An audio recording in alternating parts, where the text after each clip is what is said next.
Hello, everybody. Welcome back to the David Kurten Show. We are here for 2005, fresh in Right Think TV, the new iteration of the show. And I'm very, very excited about all the guests that I got lined up already to talk to you about various things that are going on and to tell us what they're doing to fight against the insanity of the globalist agendas which are plaguing our country and the world in general. And for my very first show, I'm delighted to have on Amanda Gazidis. Now, I have to declare that Amanda is someone that I've known for a very long time back from my teaching days, but she is now active in politics, which is fantastic. And she's doing some great work in her hometown of Glastonbury. So, Amanda, welcome to the show. Oh, it's lovely to be here. Thanks so much for asking me on. No, it's really It's a good to have delight. you on. And so now, I knew you from a long, long time ago, but now you're in Glastonbury and you are active on the council. Now, are you actually on the council there, or are you just active in challenging the council like some people are doing around the country? I am a resident who keeps a close watch on the council, should we say. So I'm not actively on there as such, but I do follow what they're doing and keep a close eye.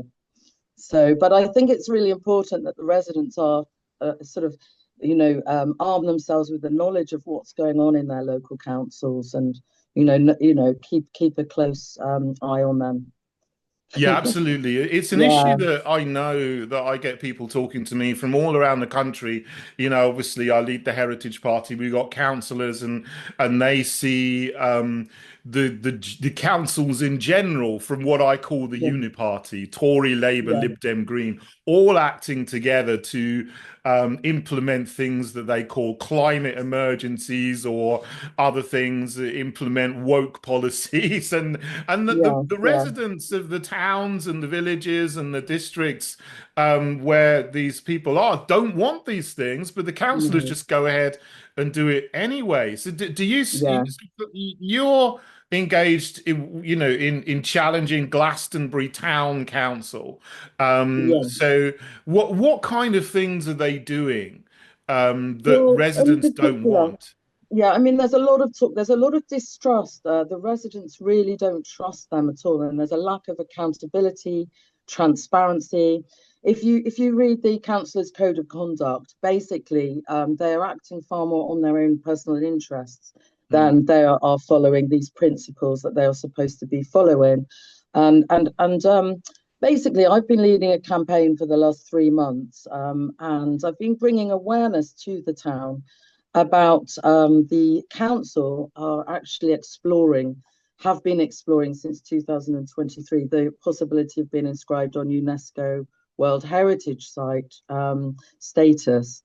And people have been absolutely horrified because all of this was not done with any transparency or accountability. So money, 10,533 has been spent on these consultants' wages already without any knowledge of the people in the town. So when I did discover what was going on, I started a Facebook page, and at the end of October I started a petition, which now has just reached 1,000. But what's most important, it started a whole dialogue about, does democracy actually exist when they're sitting there saying we are elected representatives of you, so we decide what is best for you. And unfortunately, what's happened in Glastonbury is we do have a Green majority in the council, and it seems that they seem to have sway over what happens and what decisions are made. So that's just a little bit about the background about what's happening here. You'd think the Mm, Green Party is all about, trees and animals and fields and things, and yeah, it would be completely the opposite of yeah, going and employing and contracting management consultants. I mean, that's the sort of thing that makes me angry and a lot of people angry. You said there yeah, they spent 10,533 yeah, pounds yeah, on some management consultants to talk about yeah, something which the people haven't been consulted on themselves and don't actually want. I exactly, mean, that's an exactly. incredible waste. It is. And, for that 10,533, they've created these very insulting questionnaires, which people in the town have been shocked by. And then on top of it, they've created these leaflets, which have actually taken photographs of places like Chalice Well and different places in the town. And they've had absolutely no permission. So people have been up in arms. So, you know, it's not exactly winning our confidence and our trust at all. In fact, we're up in arms about it, really. And despite us calling for public meetings and a public debate, which we've had to do ourselves, and they've actually not come to us at all about this. And, you know, it's been really deeply shocking, but we've just got to keep on, you know, sort of gathering momentum about this. And they've actually formed a working group on the 8th of January. So they are ploughing ahead with it. And they've laid out the terms of reference for that. They are going to ask us, they're coming to us to say, you can apply to be in our working group. That's the only thing that they've done. You see, the So, problem yeah. with these working groups and things, and you know, consultants and groups, and well, what do they call them? Focus groups and stuff, is that Yeah. the council leads them and they direct them, and they're very clever. They know all the strategies that to use the Delphi Yes, technique yes, they know what the conclusion is that they want, and they get yes, people in, and you yes, think that you're going in, you know, it's a blank slate and yes, your opinion is going to be respected. But they know that when you go into that room, from the moment you walk in, they are going to be acting on you psychologically and manipulating you in ways you absolutely. don't Yes, realize to guide yes, you towards the consensus to agree with what they've already decided. And it seems that, you know, yes, what you're talking about is that there is a majority on this council that wants to is it make Glastonbury a UNESCO World Heritage Site? Is that's that what right. this is all That about? is right. Yeah. So they've hired these UNESCO consultants and they've actually implemented it in Bath. And if we look at Bath, you know, they have a housing crisis. It's been terrible for Bath, and most of the people who I know who live there find it absolutely unbearable. So we have 1 million tourists already in Glastonbury, and if you look at all the UNESCO sites around the world, the UNESCO World Heritage just has not done any favors. They're suffering from over tourism. They're suffering from commodification of their town, rentals and house prices going up astronomically. Businesses would suffer. So, I mean, I find it really, as well as doing the online petition, I stand out on the street every week and I talk to the public and I talk to also the visitors of the town. So they're aware of what is going on. But what's really shocking is that people don't really know that they can go along to the council meetings once a month. And they don't really, you know, they're not really aware of, you know, which councillors are maybe in their ward. So I've Mm. been doing a lot of disseminating information about these things so that to empower people really. And that's what's really important.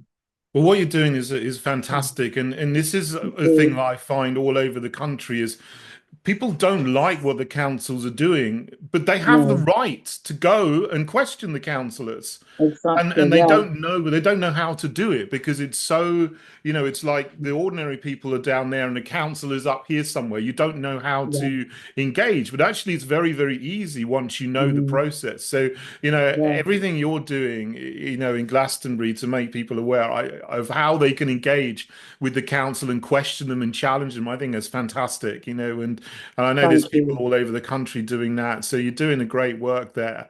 Coming back to this UNESCO thing, you know, Yeah, I know a lot of people in Glastonbury don't want it. As far as I know, the majority yeah, don't want it, and small businesses in particular yeah, are really, yeah, really worried about how it's going to impact on them. I mean, what do yeah. small businesses think of the plan? Well, they're horrified. I mean, you know, they as it is, a lot of them are struggling and to keep their head above water. It's very quiet. You know, we're very much a tourist town here, and but I have to say that our high street is actually thriving compared to most cities. It hasn't, you know, people come here for particularly, you know, for crystals and for spiritual things, and but basically they're horrified because business rates would go up And also, there's likely to be tourist taxes added onto everything.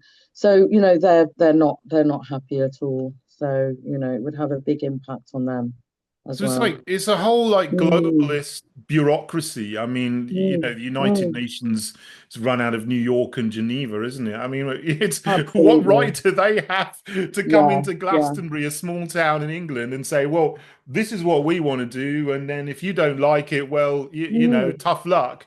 Uh, yeah, Businesses will close. People might, find that rents are going up and all these kind of definitely. things that We've happen. looked into it. Rents would go up 20 to 25%. Wow. We've been looking at examples all over the world. But when we listen to the councillors in their meetings, all they do seem to do is just have disdain for us and use words like erroneous, that we are misinformed, we're uninformed, and there is no, they talk about in-depth collaboration and all of these things on when you look on their websites, but they're not doing any of the things that they're claiming that they're doing. So they've got £30,000 in the pot for this, and we've made it very clear that about 80% of us clearly don't want this. So And I again, find it that's even unbelievable. more money. Mm, That's a huge mm, amount of money. And, yeah, and what you're saying yeah, there is the absolute disdain which they treat people, this is it. ordinary people who Yeah, actually vote yeah, for them, to yeah, be on the council, saying, "Oh, you don't agree? That's misinformation. You're yeah, uninformed. You're yes, ignorant." I yeah. It's absolutely hate shocking. this from Yeah, the it's councillors. absolutely so. The way that they smear people, it's just bully tactics actually. Mm, And I'm not prepared to be bullied over this because I've been researching it now for 3 months and it's horrific what mm, there is actually a word called UNESCO side, which has been termed as how it actually impacts on, they call them the host community. mm. And very often the residents have to leave the town. It just is Wow. like a mass exodus.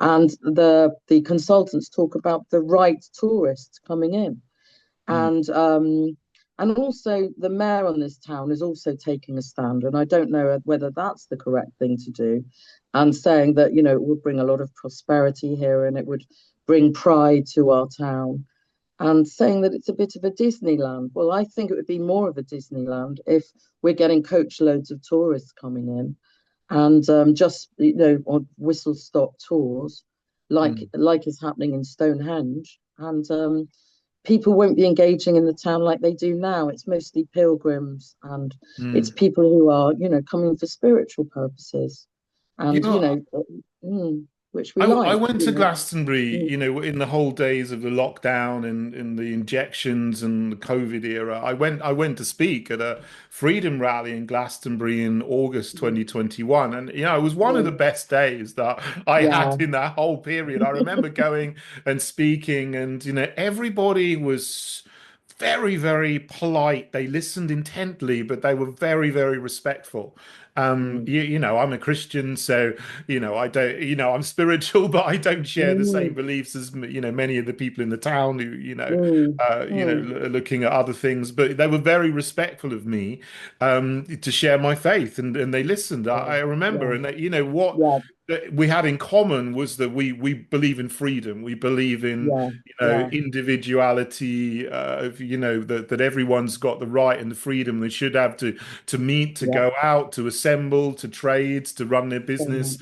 and not Yeah, don't want to be affected by these massive globalist um no, no, schemes and agendas and corporations. Because the thing is with here, Glastonbury, it is a lovely, beautiful town. It really is. mm, And you've got all mm, kinds of, really interesting businesses there. But a lot of them would close because they put the yes, rates up, exactly. they put regulations up, and Yeah, then they would very all much so. leave. And then Yeah, you get global corporations coming in. You get a Starbucks totally. and whatever. Yeah, And all this McDonald's exactly. and this kind of thing. And then Glastonbury would Totally. just end up being like every other, Exactly. Yeah, homogenized city in the yeah. world. We don't want that. Exactly. It's very unique as it is. I mean, I did leave Glastonbury for 10 years and I was drawn back to come here because it is a town of free thinkers. It is a lot of open-minded people and people of something. I think there are something like 40 faiths here, and we Mm, have unity events which celebrates the diversity. So it's one of our phrases is unity through diversity here, and that's what we are thriving. That's how we are thriving. So, one of our main resources, okay, we have these wonderful sacred sites, and UNESCO is saying it would be Glastonbury tour and the abbey that they would be sort of controlling it, if you like. They're not using that word, but that we immediately sort of see that as it is now. We have the Glastonbury tour, and we can go up for celebrations when there's no fee to go up. But obviously, there's a lot of fear around what's happened in places like Venice, where they've brought in, they've brought in turnstiles, they've brought in tourist taxes, all of those things. And also, we've managed to stave off the 5G here as well. So surveillance and if you look at UNESCO's website, it's very technocracy. So, it's very sort of for all of that as well. So, on so many levels, on the spiritual level, on the political level, people are sort of like all disagree, not wanting it. And despite all that, I find it incredulous that they're ploughing ahead with this 30,000 and with this group. And not only that, I'll just add one other thing. They're using also the media, the local papers as a mouthpiece. So there was one article in November, which was actually echoing our concerns as residents and saying that we had this concern, and it had a link to my petition. And then there was a follow-up article that was basically, sort of justifying from one of the councillors, justifying what they're doing. So I find that quite terrifying, that also the local media are also being manipulated by them. So it is, it's just a smaller example of what's going on all over the world, in that the powers that be, they've basically taken over and captured the mainstream parties, and then they act in concert with the mainstream media or even local media in order to push the same message. So you get the parties and the media, they're working in lockstep together, and but the majority of ordinary people don't want this, but they don't have a voice. And they do have a voice here on Right Thing TV. But you know what my solution to this is that we have to become the councillors. We cannot leave decisions up to Tory, Labour, Lib Dem, Green parties that are pushing all of this. And as you said, there's a majority of Green councillors on Glastonbury Town Council, but you see the same kind of things happening, whether it's Labour, Tory, Lib Dem councils. It doesn't matter which one of those four parties is in charge of a particular council. They'll pretty much be doing the same thing, and they will be hammering residents, hammering local businesses in order to bring in schemes which benefit globalists and big business, big corporations at the expense of local people. And I think it's terrible. So what you're doing is fantastic in challenging the council, but we all need to get active and become the councillors ourselves. I mean, is there any opportunity for you and other people to actually get positions on the council, to take over the council, and then you can stop these kind of things from happening? No, I think it's given me an incentive actually to get. I mean, my father was a politician, and for many, so I kind of see how politics works, if you know what I mean. And he challenged a lot of politics where he was growing up in South Africa, and I think, if you do sort of sit back and do nothing, then you're kind of like you're saying that that's okay. You're actually buying into it. So when people see one person standing up, it encourages others. So yeah, I think it's a really important thing, really important to do that.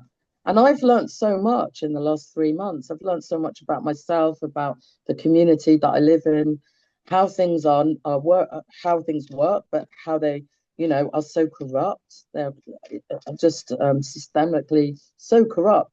And I can kind of see how these things have just sort of become almost commonplace. Like not that people accept it, but people are not actually challenging it properly, and we need to. We really do Yeah. need to. It's hard Mm, because you don't know if you've not been involved in politics before, you don't know how things work.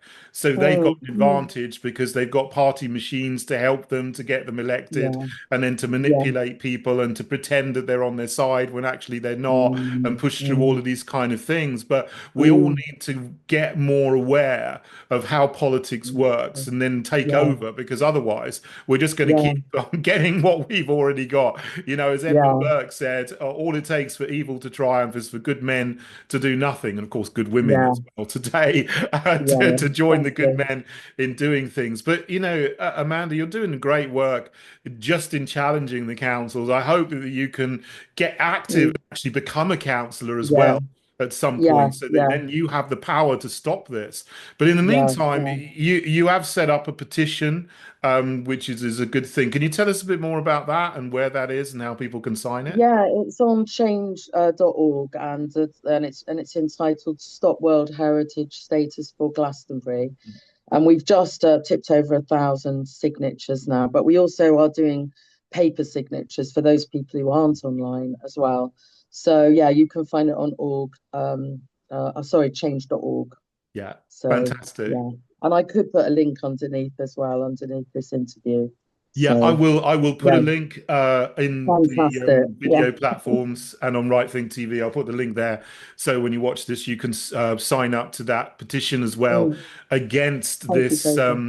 globalist takeover of Glastonbury, Mm, because we don't want there to be yeah, restrictions on no, places where there are no restrictions to go at the moment, and we don't want more exactly. regulations that are going to destroy small businesses, Mm, rip the heart out of another English town, just like many yeah, towns have had yeah, their heart destroyed by exactly. globalist Mm, politicians and their minions mm, already. And we certainly don't want local residents to be priced out of living in their own town. So, look, exactly. Amanda, thank you so much for joining me and coming on the Thank show you. and Oh, talking thank you, about this. It's a David. really important issue, and it relates to, I am sure many people in many other towns and cities can relate to what's going on as well. Thank you so much, And I Amanda. hope it'll encourage others to stand up as well. So thank you for the opportunity to interview me, and thank you so much for doing this. Thank you, and for all you do, David. You're a real credibility to our country, and I Oh. know a lot of people really admire you.